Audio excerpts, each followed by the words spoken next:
Oh, hi, my name's Paul Matthews and my company's People Alchemy. We do a few different things. We focus on informal learning and learning transfer in the service of performance in a business.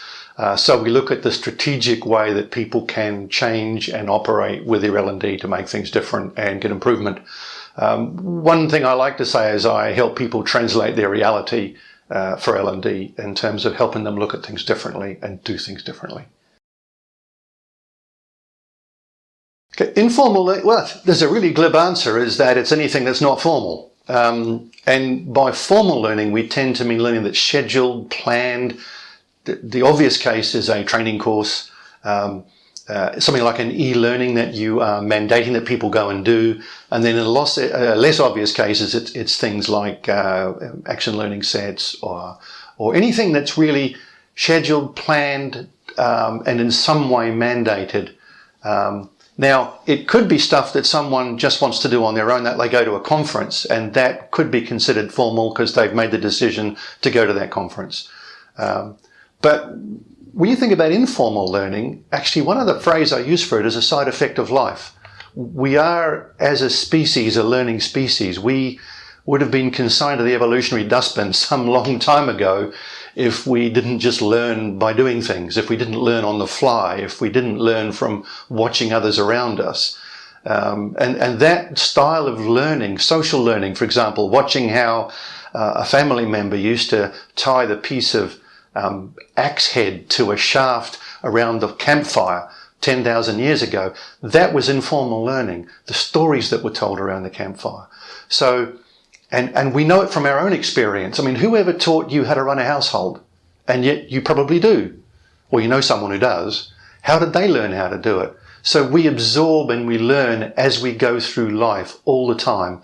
And learning for us is such a second nature thing that we actually lose awareness almost of the fact that we are learning. It's a bit like a fish, we think, is unaware of the water they swim in. We are unaware of most of the learning that we do unless we see it as some formal thing. And in fact, if you ask people, when was the last time you learned something, they will probably hark back to a textbook they read or a course they went on or even their school days. And, well, I've never learned much since then. Well, that's obviously rubbish. We know that because most learning is happening outside of the formal stuff. And if you look at the 70-20-10 learning model or philosophy of learning, that posits that around 70% of what we learn through experience, around 20% we learn through collaborating and working with others, and around 10% we learn formally. Those are in no way fixed things, and they vary dramatically depending on all sorts of other factors. But whatever research you look at, it's very, very obvious that the majority of learning happens outside of the formal interventions. Okay, it's really important that learning and development gets their head around informal learning. A, because it's where most of the learning happens. B, because people can end up learning the wrong things if they're not supported well. So, for example, if you are not giving them the information they need in the moment to do the job they're doing, they will end up learning how to do their job without the right information. And the way they end up doing it may well have serious consequences if it's a regulatory issue or a safety issue. For example, would you want your airline pilot to be taking shortcuts on their pre-flight checklist because you've not provided the checklist? So informal learning is really, really important. And the other reason that it is very simple, is if we could stop informal learning happening, and thankfully we can't, but if we could, any organization would be on its knees in a month or two, maybe even weeks. The success of our organization is founded upon our ability to learn, and most of that learning is informal. So not paying attention to it is like not paying attention to the lifeblood of our organizations. When you're thinking about informal learning, you can think about it in two different ways. One is that it is the general learning going on. It's the happenstance learning, the coincidental learning. Here's a metaphor. Just think of it like there's a huge informal learning engine in the basement. It's been there since the company or the organization was formed. It's just running. You can't stop it. But actually in most organizations, no one has been to that basement for years, forever almost. In fact, if you ever do manage to find the basement and get down there, you'll find this engine chugging away, a true servant of the organization, but it's covered in cobwebs, it's got old grease and oil, it's a horrible place, the lights are out. So one of the ways that you can leverage informal learning is to clean the engine up and get it running better. And that means doing things like providing better support services, so information is available on demand, like electronic performance support. Signposting people who are experts that people can then go to when they've got a problem. So it's about saying, well, what do people need in terms of learning informally in the moment at the point of work, and how can we support all of that? How can we help them when something around them changes and they're not quite sure what to do next? How can we help them when something around them breaks, like a process, and they're not quite sure what to do next? So that's about making sure the informal learning engine is running with the right sort of fuel and it's all painted and shiny and sparkly and doing a great job.